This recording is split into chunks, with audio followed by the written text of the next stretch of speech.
Este é um vídeo de fisiologia sobre o sistema nervoso.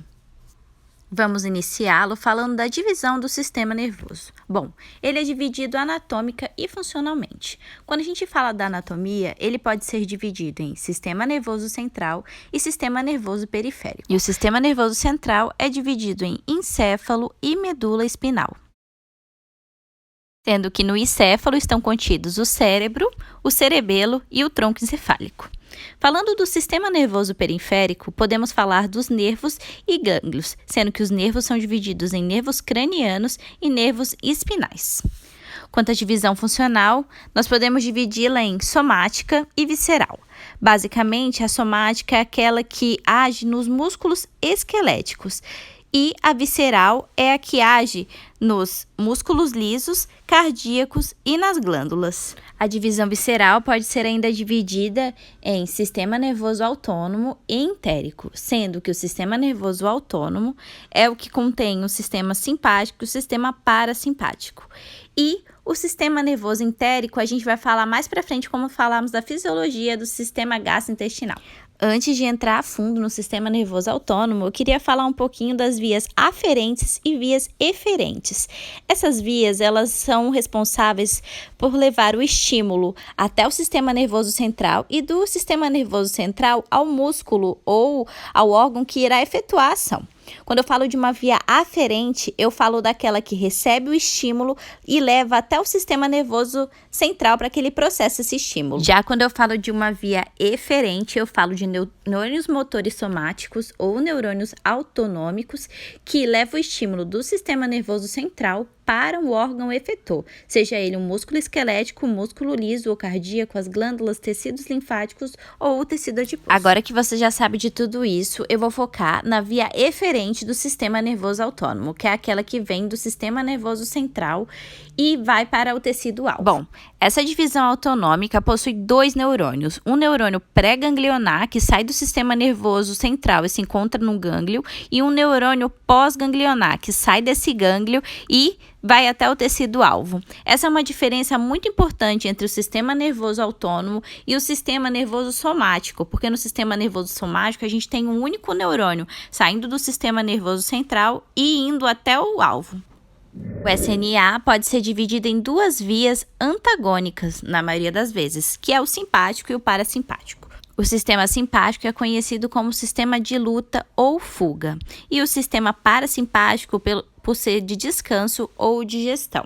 Fora isso, existem outras diferenças entre eles, sendo, por exemplo, que o sistema simpático é mediado pelo hipotálamo e o parasimpático mediado pelo nervo vago. O sistema simpático ele se origina nas regiões torácica e lombar da medula espinal. Já o sistema parasimpático origina-se no tronco encefálico e seus axônios e da região sacral.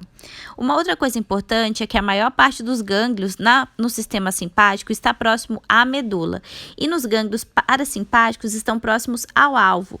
Isso tem uma característica bem importante, que os neurônios pré-ganglionares no sistema simpático são curtos e o pós-ganglionar são longos. E no sistema parasimpático, os neurônios pré-ganglionares são longos e os pós são curtos. Fora isso, é importante falar dos neurotransmissores liberados em cada um desses sistemas. No sistema simpático, os neurônios pós-ganglionares liberam noradrenalina e receptores adrenérgicos nas células alvas, enquanto o parasimpático libera acetilcolina nas células alvo. Bom, importante falar também que sempre na fibra pré-ganglionar, o neurônio liberado vai ser a acetilcolina. Os receptores, nesse caso, serão receptores nicotínicos, enquanto no sistema simpático teremos receptores adrenérgicos do tipo alfa e beta.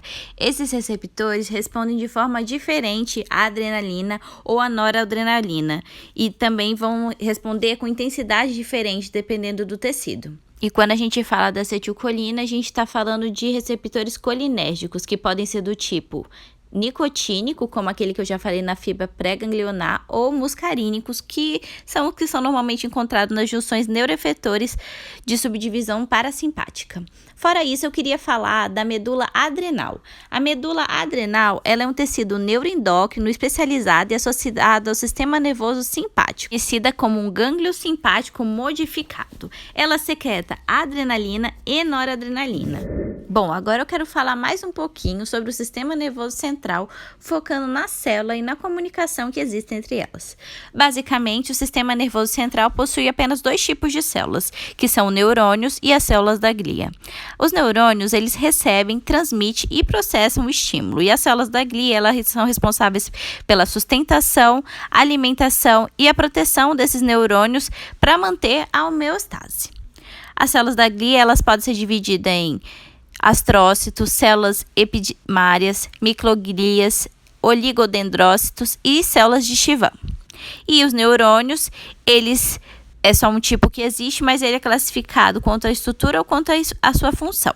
Quanto à estrutura, ele pode ser multipolar, bipolar ou unipolar, e quanto à função, pode ser um interneurônio eferente ou aferente.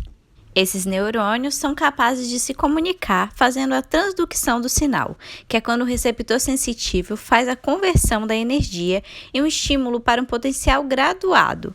Esse potencial ele pode ser somado. E para explicar como acontece essa soma, eu vou desenhar um neurônio sofrendo várias sinapses ao mesmo tempo. Em cada um desses receptores vai acontecer um tipo de potencial graduado.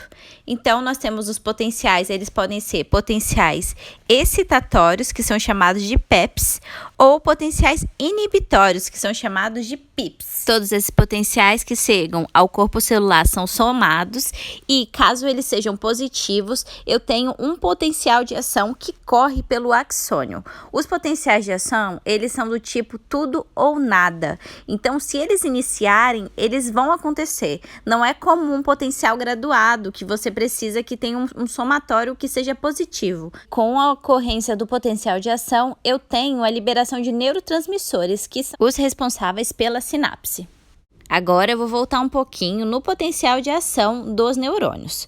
Bom, ele acontece graças à diferença de potencial da membrana em repouso. E ela depende de um gradiente de concentração de diferentes íons através de uma membrana e da permeabilidade da membrana para esses íons. E esse potencial de ação possui uma curva bem característica que eu vou desenhar aí abaixo. Bom, o primeiro período é o período chamado de estacionário, que é quando não aconteceu ainda o potencial de ação, que é quando está chegando os potenciais graduados e eles estão sendo somados para que eu tenha ou não potencial. Caso esse potencial chegue ao limiar, acontece a fase ascendente do potencial de ação, onde aumenta a permeabilidade ao sódio. E acontece quando o potencial graduado atinge a zona de disparo e despolariza a membrana até o limiar de menos 55 mV. Nesse, canais de sódio voltagem dependente se abrem e entra mais sódio, até mais ou menos 30 mV. E isso é a despolarização da membrana. A segunda fase é a fase descendente do potencial de ação. Nisso, os canais de sódio se fecham neste pico e os canais voltagem dependentes de potássio se abrem, aumentando a permeabilidade a esse íon. Como eles são lentos para abrir e para fechar, você tem um aumento desse pico e depois você vai ter uma hiperpolarização. Nisso, nessa fase, o potássio está indo para fora e é chamado de repolarização da membrana. A terceira fase é a hiperpolarização. Como os canais de potássio eles são lentos, demoram para fechar e aí o potássio continua saindo. Tem uma subpassagem. Isso você vai ver como essa curvinha mais negativa. E aí você volta ao período estacionário até que você tenha um outro potencial. Por último, eu queria falar um pouquinho da homeostase, que é a regulação do meio interno. Ele é responsável por monitorar e corrigir e garantir que haja o correto funcionamento do sistema nervoso. Basicamente, nós temos nessa homeostase a interação de 3 sistemas, que é o sistema autônomo, o endócrino e o comportamental. Eles 3 vivem em equilíbrio para garantir que a gente também esteja em equilíbrio. Quando a gente fala de sistema comportamental, estamos falando do córtex e do sistema límbico. O endócrino, estamos falando da ponte, do bulbo e principalmente do hipotálamo. E do sistema nervoso autônomo, estamos falando do simpático e do parasimpático. Agora eu vou dar um exemplo para você de como esses três sistemas estão integrados na nossa homeostase. Para isso eu vou utilizar o estresse, que é uma emoção. E as emoções podem desencadear processos como crises que afetam a homeostase do sistema corpóreo. A emoção é uma resposta do sistema límbico aos estímulos, sendo interpretada pelo córtex, que estimula o hipotálamo a desencadear respostas por meio do sistema nervoso autônomo, simpático e o eixo hipotálamo-hipófise adrenal. A estimulação do sistema nervoso autônomo tem como resposta a noradrenalina e a adrenalina, sendo que a adrenalina é produzida pela medula da adrenal, sistema nervoso simpático modificado, e a noradrenalina é produzida tanto na medula da adrenal como no neurotransmissor liberado nas fendas sinápticas de neurônios pós-ganglionares adrenérgicos. Juntos, esses hormônios sinalizam o estado de alerta em situações como a do estresse. Ademais, a noradrenalina estimula o hipotálamo a produzir o hormônio liberador de corticotrofina, que estimula a hipófise a liberar o hormônio adenocorticotrófico, que por sua vez age no córtex da adrenal, liberando o hormônio cortisol, conhecido como hormônio do estresse. Cabe ainda ressaltar que a estimulação do sistema nervoso autônomo simpático tem efeitos sobre as vísceras, por exemplo, diminuindo a motilidade no trato gastrointestinais, causando taquicardia, vasodilatação da pupila, entre outros efeitos que preparam o indivíduo para a luta ou fuga. De tudo isso que eu expliquei, eu quero que fique bastante claro para você como está organizado o eixo do sistema nervoso autônomo, que é o sistema neural, e o sistema endócrino, formando o eixo neuroendócrino. Não se esqueça de se inscrever no canal, ativar o sininho e deixar o seu joinha.